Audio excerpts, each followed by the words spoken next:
Presentatevi. Hola, tutto bien? Siamo in un video eccezionale. Abbiamo in studio un ospite, Pasquale Vitali, Buonasera a tutti, ciao a tutti. del canale VPro Audio, o VPro Audio come Vipro vogliamo, Audio, è uguale. esatto. E quindi l'invito è dedicato ai miei iscritti e ai suoi iscritti, perché sono veramente due professionalità che si vanno a compendiare. E l'analisi avverrà su un bit che io mi ero divertito a iniziare, pardon. E quello che io voglio sottolineare in questo video è appunto la professionalità, quella artistica, quindi di pura mia competenza, diciamo così, e quella tecnica invece di pura competenza di un fonico. Sebbene è chiaro che ognuno di noi, dopo tanti anni di esperienza, una produzione a casa se la porta, per carità, cioè lo studio lo manovriamo tutti quanti, lo suoniamo tutti quanti. Ed emergerà sicuramente da questo video un fatto essenziale, che alla fine chi comanda è la recchia, mister Auricolo, Esatto. come dicevano i latini. Però è bene sapere perché si fanno certe cose, perché si fanno. Non mi dilungo oltre e andiamo sulla schermata del nostro caro amico Logic, dove abbiamo impostato questo. Possiamo già dare un'ascoltata, sì? Sì, mettiamo le cuffie.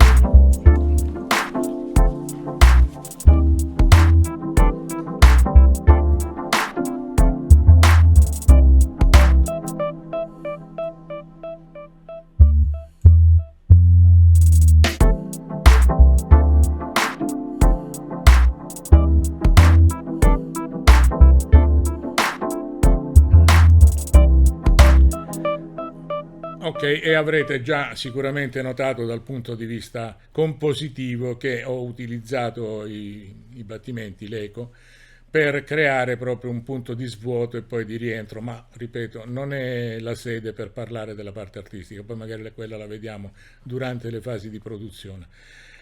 E quello che invece passo il mouse, il topo, lo passo a Pasquale perché ci sarà sicuramente da capire. La prima domanda è: io di questo bit ho una prima stesura, avevo iniziato io, che suona, no? Almeno a tuo giudizio, a mio giudizio, così suona. Ok. Perché suona sia quello mio sia quello che ha fatto lui? La risposta a te, insomma, questo. Allora, in realtà, Penso che avviciniamoci un po' di sì, più al microfono. vuotiamolo un po'. Ok, adesso abbiamo ascoltato, tra virgolette, il beat già, diciamo, processato con i processi che abbiamo messo giù con Alberto, quindi ci sono un po' di le classiche equalizzazioni parallele, anzi, qualcosa era già spento. No, erano già spenti. Erano Sì. già spento, e quindi interessante. Però abbiamo processato un po' in grandi linee i segnali, quindi dalla batteria al basso e ai singoli strumenti che rimangono. Diciamo che adesso stiamo realizzando un beat con suoni elettronici, quindi comunque già di sé per sé i suoni che sono presenti sul Logic o su qualsiasi DAW suonano, però da lì a farli suonare come i beat che ascoltiamo in giro ce ne vuole, cioè nel senso c'è bisogno di sapere che cosa andiamo incontro, che cosa vogliamo fare, che sound vogliamo tirare fuori. Per far sì dobbiamo conoscere i processi che andiamo a mettere dentro, c'è bisogno solamente di dire facciamo una parallela, mettiamo queste robe qua così, facciamo un'equalizzazione lì e tutto va. No. Sentiamo i segreti, i segretucci.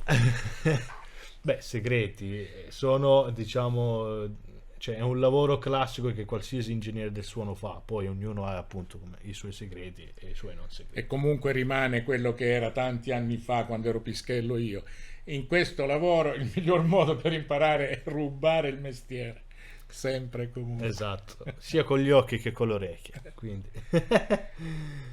Detto questo, passiamo adesso magari ad ascoltare che cosa abbiamo fatto magari su una traccia di kick. In questo caso abbiamo layerato il kick, sono due kick insieme, uno un po' più in bassa frequenza e l'altro un po' più sulle alte. Abbiamo applicato la stessa tipologia di processi, escluso magari sul kick più alto dove abbiamo tolto la compressione in insert, ma il processo di equalizzazione è praticamente identico. Ascoltiamo magari il primo kick, che è quello un Sì. po' più basso. Ok, abbiamo scavato un po', come si fa di solito sempre, sulle frequenze bassissime, Sulle infra. perché tanto diciamo non abbiamo bisogno di queste frequenze. Le abbiamo tolto un po' di frequenze cartone, le abbiamo dato un po' di aria sulle 2006. Idem sul secondo kick, stessa tipologia di equalizzazione, uguale, identica. E poi sulla cassa Gli bassa diamo un'ascoltata, si attivi un po' il Sì. solo. questa è la cassa, quella più alta. Quindi è proprio più panciuta l'altra, questa è quella con la punta Esatto, con un po' più di un punta. po' più prominente. Anche se la curva di equalizzazione è rimasta la stessa per una e per l'altra. no? Esatto, da notare però che tra una e l'altra abbiamo invertito la fase di quell'altra, perché Ecco, questo è importante. ovviamente cambia il suono. Poi lì anche qui è una scelta artistica, cioè chi piace magari il suono in controfase ma che comunque mi dà un certo timbro, e chi piace invece girare la fase, lì è tutta una questione di gusto. Secondo me l'importante appunto è quello poi di fare dell'esperienza un folder dove attingere. Quindi non è che ogni volta devi rimetterti lì a giochicciare, a fare. Ti ricordi quello che hai usato, sai come si usa uno strumento e quindi vai ad attingere al tuo folder personale, al tuo bacino Esatto, no? di preset mentali in cui operare. Esatto, Che se poi- diventa sempre un discorso di sperimentazione non ce ne usciamo mai. No, ovviamente tutti gli ingegneri del suono hanno le loro catena consolidate. Per esempio, io ho la mia catena consolidata sul master e basso nel momento in cui mixo hip hop, o se mixo rock è un'altra catena, ma ovviamente è lì e ti fai le tue catene, e quindi sai che quei plugin Infatti, ma e in realtà ti crei anche il tuo sound, no? Il tuo voglio suono. dire, l'aneddotica è lunga e complessa, da William Orbit a Chris Lord-Alge, insomma, tanto per fare dei nomi alla Esatto. portata di gente che passa dai nostri studi, ecco, ogni giorno. E quindi adesso ascoltiamo un attimino entrambe il layer di casse che abbiamo fatto per sentire che cosa succede.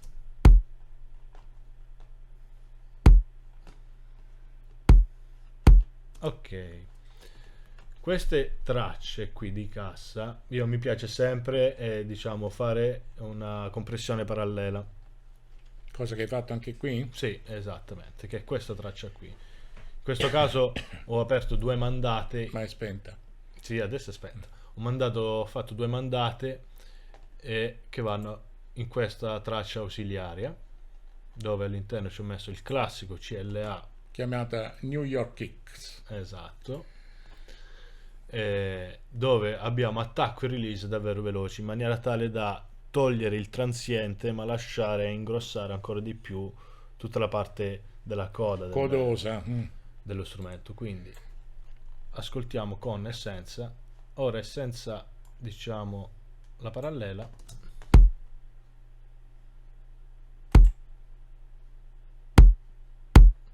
Questo è solo. No, insieme. Questo insieme. Ti inviterei a farla salire pian pianino col cursore. Se vuoi, magari stringiamo il loop in modo. Ecco. Ovviamente questo è un volume davvero eccessivo, cioè noi dobbiamo andarlo a miscelare, no? Quindi terrei una roba del genere. A voglia. Ok. Ovviamente i suoni, adesso io vi sto facendo ascoltare questa roba qua perché noi sappiamo già come suona nell'insieme, Certo. ma giustamente questi processi vanno fatti Vanno nell'insieme. fatti durante l'ascolto insieme agli Esatto. altri. Allora, mi piace insistere ancora. Trattandosi di suoni perfettamente uguali, e la fase sulla Allora. traccia parallela non potrebbe annullare. Allora, un po' di giochi di fase ovviamente ci sono, ma sono talmente minimi, anche perché nel momento in cui realizziamo delle parallele e le mandiamo su una traccia ausiliare, la Do compensa il ritardo quando inseriamo il nostro plugin. Inserendo il nostro plugin qui, la traccia subisce un ritardo in sample Di pochi millisecondi, di millisecondi, ma ovviamente la delay compensation, diciamo, riallinea tutto, ok? Quindi non abbiamo problemi di fase. Infatti, se noi tiriamo sul volume, sentiamo che il suono aumenta. Sì, che il suono aumenta, questo Quindi sì. il suono è in fase. Oddio, potremmo mettere un fi volendo Sì, e fare la prova, ma comunque. Vabbè, Esatto. con il Logic vi ricordo che il fi lo troviamo sul gain come Sì. plugin. Possiamo anche metterlo con io di solito uso Oppure un EPA, mettilo sì un con EQ qualcosa. classico. Mettiamo in solo.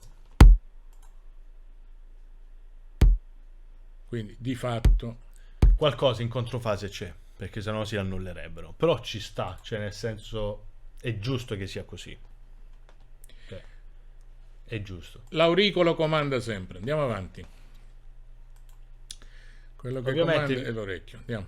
quello che invito a fare tutti è che se vogliamo equalizzare alcuni strumenti, nel momento in cui andiamo ad equalizzare alcuni strumenti che poi vengono mandati in tracce parallele, l'idea è sempre quella di equalizzarli con equalizzatori a fase lineare, in maniera tale da chiaro, certo. evitare ulteriori sfasamenti, Sfasamenti.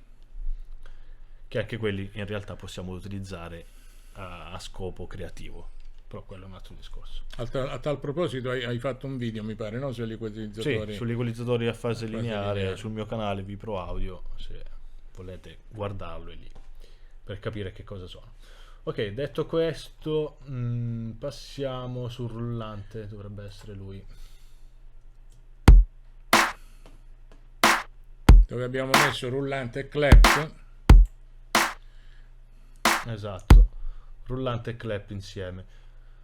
Stessa tipologia di idea, quindi con la parallela che andremo a vedere dopo, ma c'è un piccolo EQ, anche qui Con uno tolto scavetto. scavetto sulle 220, anche qui un po' di aria sulle 6009, 7000, e poi gli ho strinto un po', diciamo, il campo stereofonico Della stereofonia, certo. perché se lo spegniamo era troppo side, io lo volevo un attimino più al centro, solo per tenere un po' Beh, più è di chiaro, botta. altrimenti lo smaglia. Per dare la bella... Esatto, così lo dai anche punta. una bella botta, in questo caso è utile per il discorso della monocompatibilità. Però qui diciamo ho fatto una parallela, tra virgolette, interessante. Se sentite il suono di questo rullante è molto diciamo aperto sulle alte. Spegniamo la parallela sul kick. Ok, se accendo la parallela sul rullante, sentite? Quindi quella pancia che mancava, quella rotondità... Esatto, cioè, si va a scurire un po', però prende più corpo sotto. Perché ci hai messo su una distorsione? Qui sopra gli ho messo un J37 Ah, ecco. dove abbiamo Quindi rallentato, hai lo rallentato speed. la velocità. Esatto, È una simulazione di un di un nastro, di e un con questo nastro. le abbiamo praticamente smussato i transienti più alto, quindi ci dà anche quella sensazione di un po' del suono più scuro. Perché Questo mi ricorda quando scaricavamo i primi MP3 da Emule, no? Che si sentiva quel frizzantino e quindi la saturazione armonica alla fine toglie un po'. sì, allora più che altro va a smussare i transienti sulle parti alte, perché come vedete c'è anche la spia accesa dell'overload, Dell'overload. diciamo. Quindi lo facciamo saturare tantissimo per smussare il transiente, però in più gli ho rallentato lo speed per scurrirgli ancora di più il sound, quindi mi dà questa sensazione di un po' il suono più grosso sulle basse.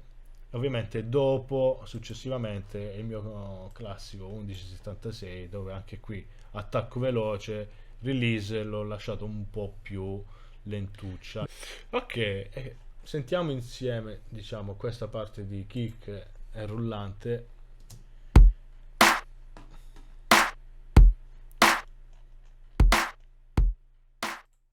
Cosa molto importante è mettere un V-meter sul master, perché dopo aver Dopo aver diciamo trattato, di solito io faccio così, ovviamente sempre nel contesto, mai singolarmente come stiamo facendo adesso stiamo proprio esaminando i singoli suoni.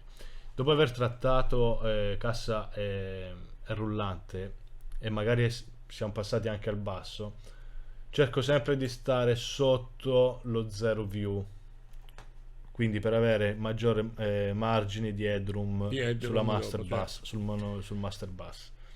Quindi mixo sempre con questi valori qua, quindi meno 8, meno 10, anzi io vado ancora più in basso in realtà. Vedete la cassa ad esempio spinge troppo, no? Allora, sulle hi-hat abbiamo fatto un altro trick che mi piace utilizzare. Infatti, parliamo di era trick. quello di cui volevo parlare. Ok, che è questo qui. Ecco qua, magari più sgamati già hanno capito di che si tratta, vedendo quella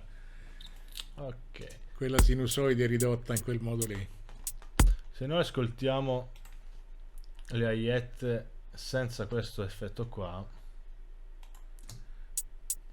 sentite sulle frequenze alte come sono abbastanza taglienti, quindi la prima cosa che ci viene da fare è aprire un equalizzatore e andare a tagliare, a fare... A me sinceramente la prima cosa è di mettere un deessere su tutti gli hi-hat dell'Ultrabit, perché l'Ultrabit è così, ragazzi, cioè dovete veramente imbrigliarlo. Però sentiamo l'altra. Io invece mi piace utilizzare la tecnica del beat crusher per abbassarli, tra virgolette, passiamo di termini, di qualità, e quindi siamo sempre sul discorso della distorsione armonica. Quindi attiviamolo. Ok, sentiamo un attimino con Essence per sentire giustamente la differenza. Mamma mia, inascoltabile. Ok, adesso facciamo il match. Questo era o trucco sugli hi-hat. Esatto. Facciamo un match su cassa e basso. Non ditele in giro ste cose,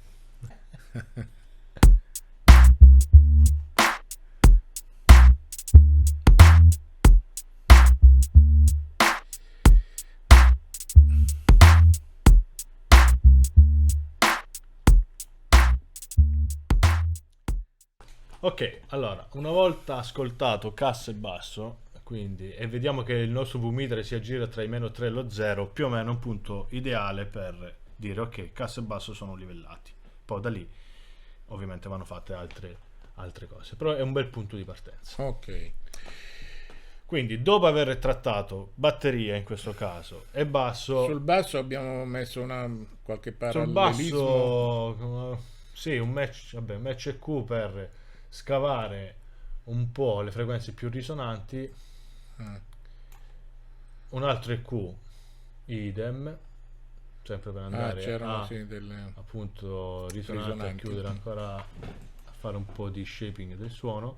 Dopodiché un classico CLA 2A per livellare le frequenze, cioè per livellare, scusate, la dinamica dello strumento, e un multipressor idem per andare a tenere a bada sempre, come dico io, le frequenze bassissime, le sub, quelle ammazza subwoofer della macchina. Ok, ovviamente se questi due compressori non bastano, ovviamente si andrà poi di automazione sulla singola clip. Diciamo che non è a garanzia al 100%, però se ve ne uscite con un missaggio da qui e fate l'ascolto, appunto la prova macchina auto, ovviamente non c'è più non c'è più già quell'effetto di diciamo basse super potenti che ti vanno a spaccare i woofer. Detto questo, ovviamente bisogna poi lavorare di automazioni, perché il range cambia delle frequenze in base alla nota che si sta suonando, quindi nel momento in cui andiamo a suonare la nota più alta, di sicuro ha meno frequenze basse, e quindi dobbiamo compensare tra quelle e l'ultima. E bisogna andare proprio a disegnare la curva d'automazione, ma lì insomma siamo nel campo proprio della classicone.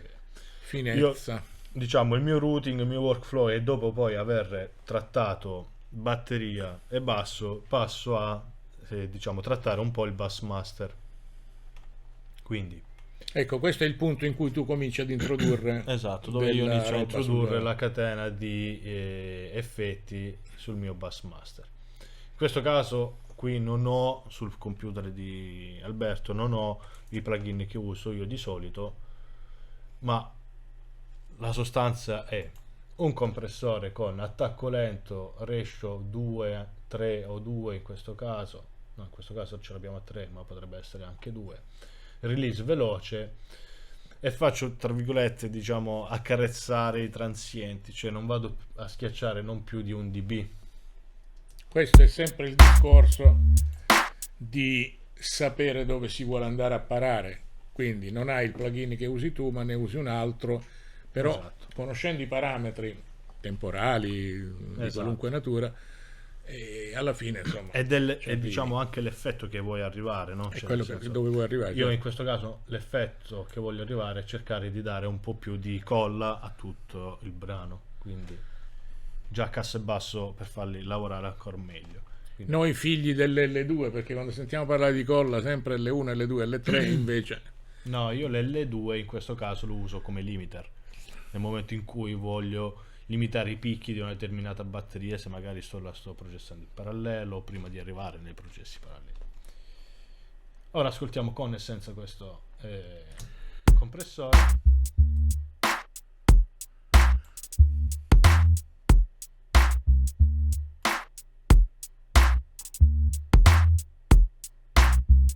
Cosa molto importante, matchare l'input con l'output, cioè se vogliamo davvero sentire che cosa l'effetto. fa un compressore o un equalizzatore bisogna sempre matchare l'input e l'output.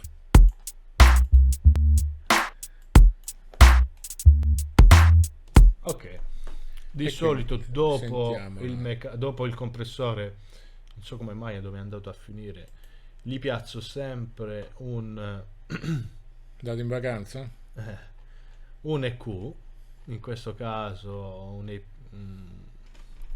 EQ valvolare, EQ più 1A, vediamo se riesco a trovarlo. Tipo Pultec, cos'è? Sì, esatto, un classico Pultec. Dove vado classico. ad applicare uno smile EQ del grandissimo Andrew Schweppes, lui è cultore di questa tecnica. Tecnica che consiste? Consiste Svegliamo, nel svegliamo. tirar su gli estremi di banda.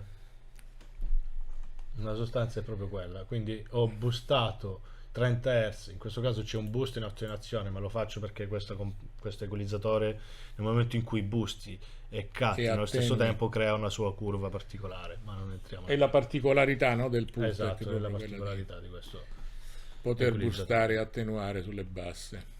E gli faccio sempre questa cosa qua. Ovviamente dopo, quindi togliamo questo.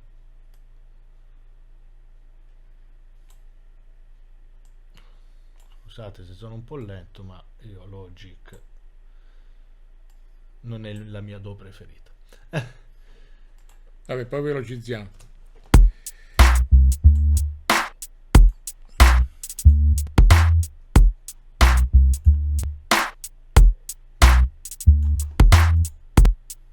Ok, abbiamo dato un po' più di chiarezza, un po' più di hi-fi, diciamo, al mix. Dopo di esso mi piace provare ogni tanto a mettere, c'è un'equalizzazione tra virgolette anche additiva, ma in questo caso io la spengo perché questa era una prova, perché quando le equalizzazioni additive sul master bus, quella roba lì, mi piace sempre farle con macchine che con VST che simulano macchine reali, quindi per dare anche un timbro all'EQ stesso. Certo, lo colora un po'. Di solito, diciamo, vado a metterli una cosa molto interessante, un LS channel, anzi master in questo caso, che è una Ricordiamo che sommatoria siamo non sempre sul master bus sì, del sempre sul master. master bus. Questo simula il master di un banco analogico, quindi diciamo facciamo finta di questo banco, il master bus, la sommatoria praticamente di questo banco. Ovviamente ha 3 emulazioni e a sua volta abbiamo la possibilità di aprire no, in questo caso no, scusate, su questo non ce l'abbiamo, perché questa è una sommatoria, quindi non abbiamo campionato i singoli channel strip, ma è una sommatoria unica. Quindi muliamo Spike, che dovrebbe essere un SSL, questo un EMI, il mic, il Nivo dovrebbe essere un NIV. Il Niv, sì. Questo lo metto sempre, diciamo, su 4,5 come intensità di drive.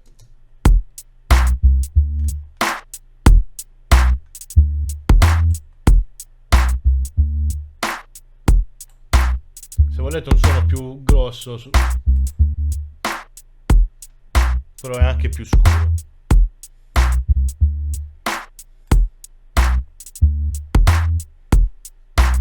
Il Niv non era male.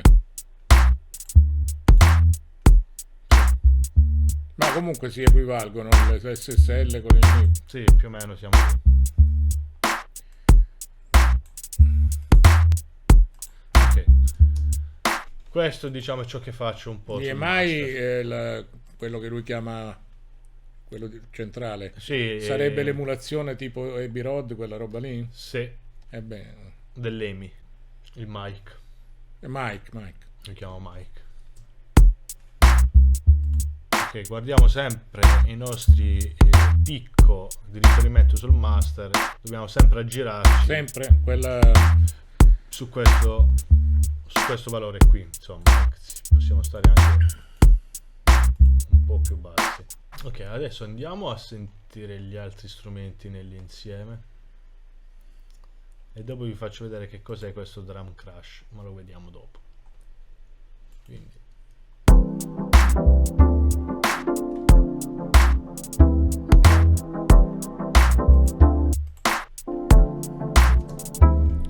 questo potresti magari partire da qua e andare, ecco così.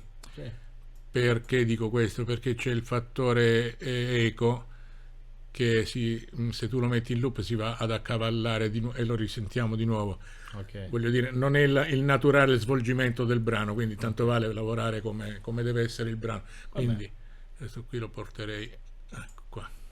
Ok, sentiamolo in solo un attimino.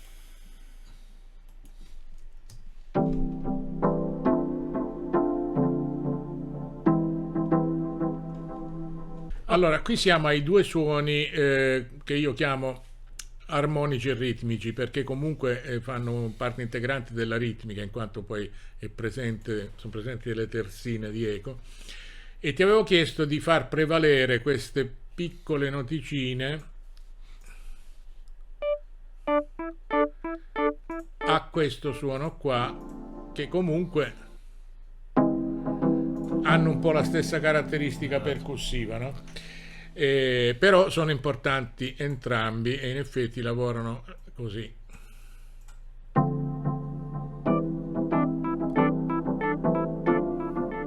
E devo dire che sono molto intelligibili, specialmente sul finale. Tolgo il loop. Ecco, nella coda dell'eco si sentono proprio nitidi, perfetti. Questo è fare una produzione. Quando il produttore artistico dice al fonico fai da ennesimo elemento del gruppo che suona, perché lui suona l'audio, il fonico suona l'audio, poi c'è il chitarrista che suona la chitarra, quell'altro suona il piano, eccetera, eccetera. Esatto. Quindi, come abbiamo fatto ad uscire fuori da questa impasse, che non siamo manco entrati, però voglio dire, la soluzione è stata... Sul suono armonico, come lo chiama Alberto, abbiamo, diciamo, lasciato solo il mid range, cioè le frequenze che ci interessavano di più. Quindi abbiamo scavato e pulito tutto. La solita campanatura, Esatto, abbiamo scavato fino alle 150 Hz, abbiamo tolto sempre un po' queste Cartone. risonanti, abbiamo scurito un po' il suono perché ci interessava più la parte media, e dopodiché le abbiamo messo un compressore per, diciamo, uniformare la dinamica. per avere Ok. più coda, insomma.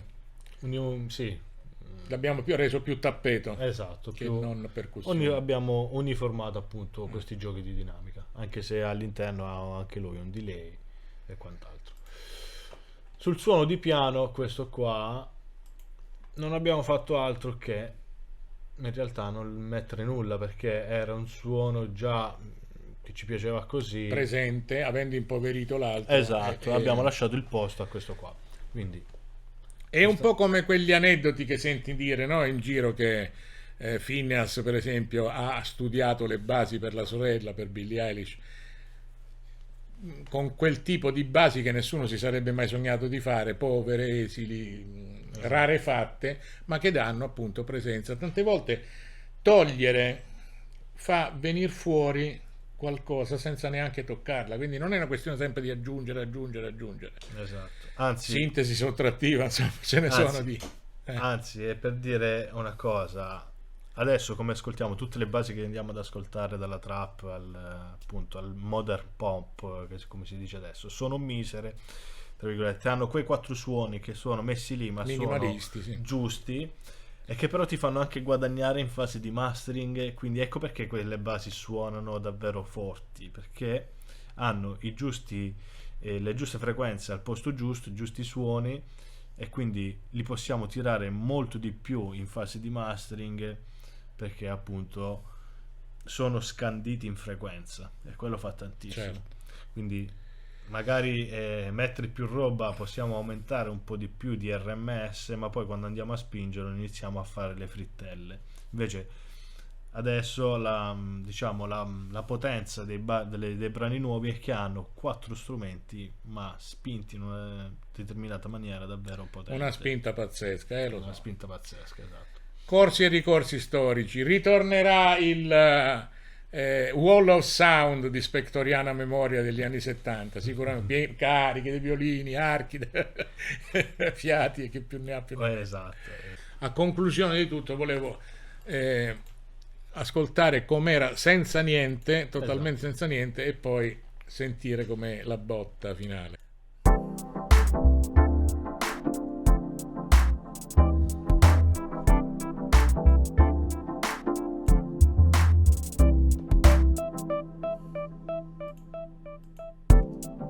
Ok, invece così Adesso metti tutto quanto. tutto quanto.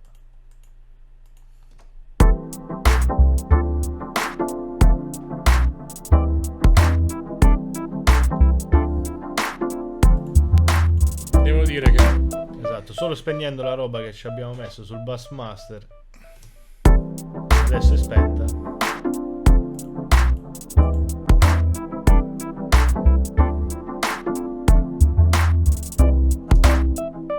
ascolto diciamo- in cuffia, rigorosamente in cuffia, ragazzi. Ovviamente è diventato molto più intelligibile, molto più, diciamo, Trasparente. sezionato sulle varie frequenze. Certo. Questo ovviamente è un video molto corto dove abbiamo parlato un po' di queste tecniche qua. Poi Niente, il connubio tra appunto una parte artistica e una parte tecnica fa quella che si chiama produzione. Penso che ce ne siano pochi di video così in giro, quindi è un regalo proprio con il cuore che vi facciamo, va bene? esattamente. Allora ringrazio Pasquale Vitali per essere stato con noi, io vi saluto, vi abbraccio e alla prossima, bye bye. Ciao. Hey, subscribe to my channel.